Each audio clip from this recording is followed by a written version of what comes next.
All right, boys, we have officially got all our bushings into the rear subframe on this car. The new diff bushings in here. Diff is completely resealed. Subframe bushings, new camber arms. We got trailing arms. We got to put everything in. Everything new bushings.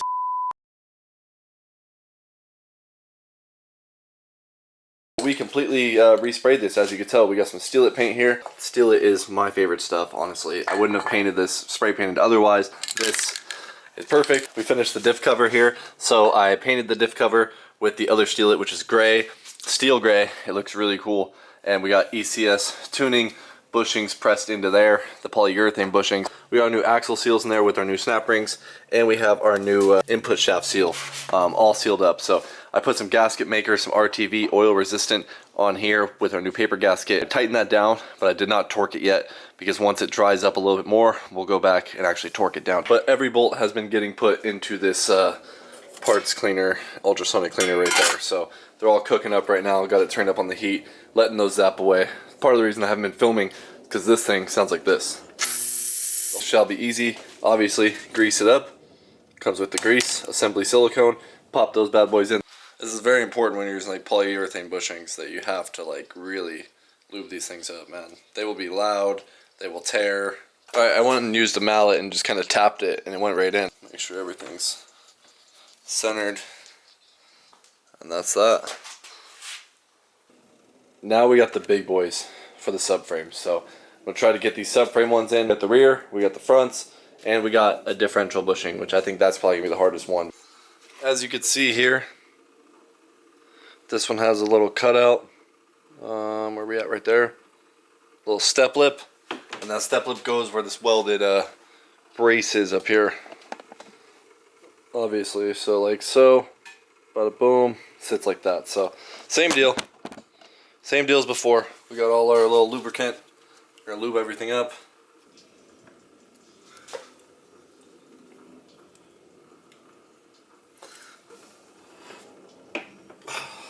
Damn, I could put that whole thing in by hand.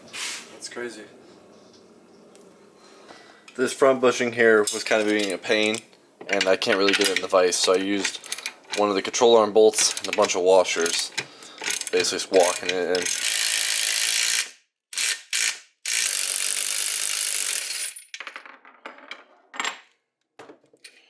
There we go. Alright, we have crushed through majority of all the bushings to install now on the rear. Now have all of our subframe bushings put in. Got those. We have our new Turner Motorsport camber arms. Again, big shout out to Turner Motorsport for hooking up really heavy on this build.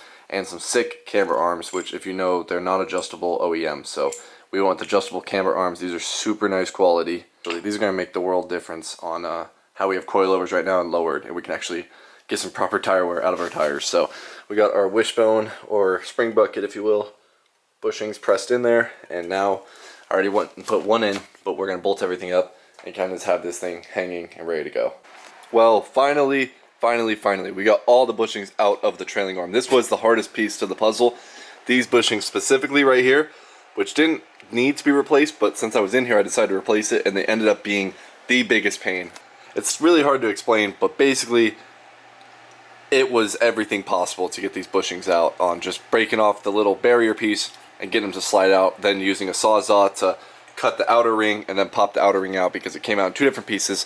It took a long time, boys. The trailing arm ones right here were easy as can be because you saw that they were already blown out, so it took no time. Literally melted those out and they fell out. But now we're looking like this, which is crazy because they were a Heim joint before, which I'm hoping this is still an upgrade. So, and then we got our big boy trailing arm ones right here.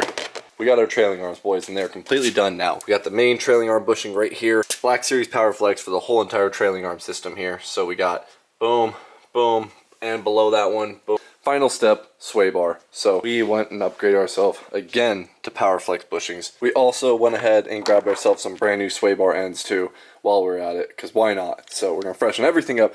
Literally every single rubber piece in the whole entire rear end of this car is brand new at this point. So it should feel amazing back there. Once we finish the sway bar, we have nothing else to do bushing wise.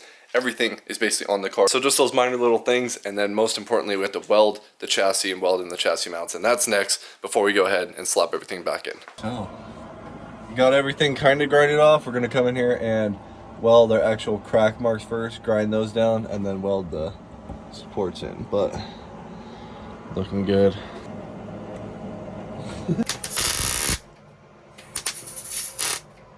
We have had chassis reinforcement done. Boom, boom, boom, boom. All the cracks welded, all the plates welded. It's done. Bing, bada, boom. Beep, bop, boop, bop. That's it. No more cracks in there, and we just threw the gas tank back in. Me and John are ready to get to work and throwing this all back in the car. So it is time that we put the diff back into the subframe, get that bolted back together, and then we'll start working on everything else. Most importantly, we have to run new e-brake lines, which is gonna be through the subframe, oddly enough, through here, and then all the way through the chassis to the e-brake in the front. So we're gonna get the subframe kind of assembled, get it somewhat in that position, run the e-brake lines, and then from there it's just slapping everything else together. Brand new e-brake lines as well, because we went ahead and hacked them off when we got in a little pickle there.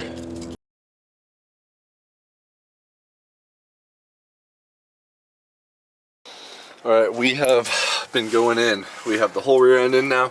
Drive shaft in, heat shield in, subframe in, diff in. Oh, got everything hooked up. Right now we're working on the trailing arms, get everything mounted, and pretty much everything is in. It got dark, so it was a little hard to film. Couldn't really see much, but she is looking good. And we got all our new fluids. So we got new motor oil, we got gear oil, and we got trans oil over here. So all new fluids for the whole car. We got oil filter and a few other goodies in here. We are finalizing this thing. It is almost time to drive this car again. We ran out of light last night, and John has still been under the car since last night. Just basically just staring at the bolts to make sure that they're not loosening themselves. How they looking? It all looks like it's all to spec. Perfect. I just threw on this rotor, put the e-brake in, and assembled all that in there. We got our brand new e-brake cables, ran through there. Now we have to basically put in all our sensors. John just hooked up the craziest sensor of them all, which is this one that goes to the top of the spring bucket, up under here to there. It's a big sensor block. That big block is your headlight level sensor. Headlight level sensor. But there's basically an arm that goes to the spring bucket, wishbone here, and then it has like a lever, it goes to a sensor. Headlight adjustment leveling sensor. There we go.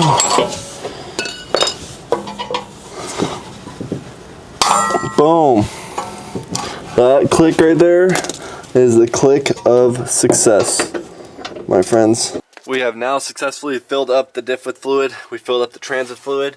Everything in here is now torqued to spec. We have everything tightened. Everything is ready to go. Right now I'm draining the motor oil, and we're doing an oil change on the motor just because everything's about to be fresh. So still got that draining out, but it's time to try to fish the one piece exhaust that we took out back under the car. We also went ahead and grabbed some brand new exhaust gaskets right there off the headers. So those freshies and everything else that's fresh. This thing should be dialed now, John. Well, another lens down. This is like the fourth lens I went through on this camera because it falls over. But we are still working on the car. John is out here wrenching away after destroying a lens. He's back at work at being a mechanic. And then I just drained the motor oil. We got the front of the exhaust. Front of the exhaust mounted up in there. John is working on tightening the bolts on the rear. I'm about to crack this oil filter out. New oil filter, oil. It's time to almost fire up this car, boys. I came in here and I tensioned up the e-brake lines all the way with the e-brake up front now. So everything has the proper tension there. All right, John, ready? Yeah, make sure it's in neutral. It's in neutral. Did you plug the fuel pump in? No. Good call. You need to plug the fuel pump.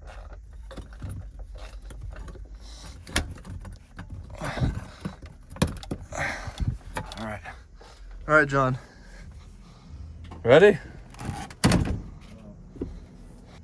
All right.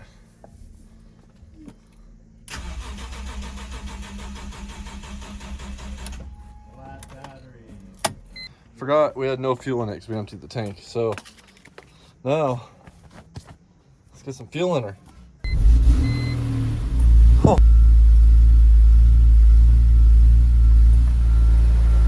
Sounds so good with no exhaust leak.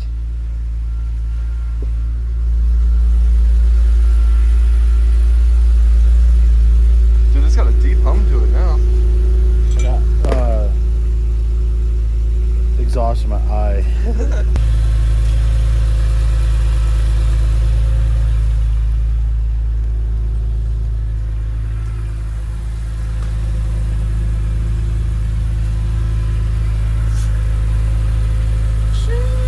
Necessary final touch here, boys. Faded emblem, no more. We're gonna replace that one. We just threw all the ones on the wheels. These are like ECS tuning rep CSL wheels, if you will. Had the little cutout for us. We had to add the little M emblems in there. We still need to replace these ones. These ones are pretty damn faded right here. This one, it's time to get a freshie on. The final touch, boys. She's fresh now. Sheesh. Well, boys, we went ahead and grabbed ourselves an OEM style front strut brace as well, because this was the 01 car. It doesn't come with it from factory. The later models do, but slap this bad boy on as well. There she is. It doesn't really fit too well with the coil over topper right there, so these are kind of irrelevant right now, but... All right, boys, that is going to do it for this video on the M3. I'm sorry for the patchy video. It seems like it was very jumpy, but we ran through a lot of issues. My broken camera lens. I'm still using my iPhone right now. My new camera lens should be here in the next day or two. I ordered another replacement one because the one I ordered showed up broken as well. So I'm having terrible luck right now with the camera situation, but I ended up taking the car. I'm probably about 200 miles now plus onto the dialed in rear end, and the car feels absolutely amazing. It feels like a brand new car compared to when I bought it.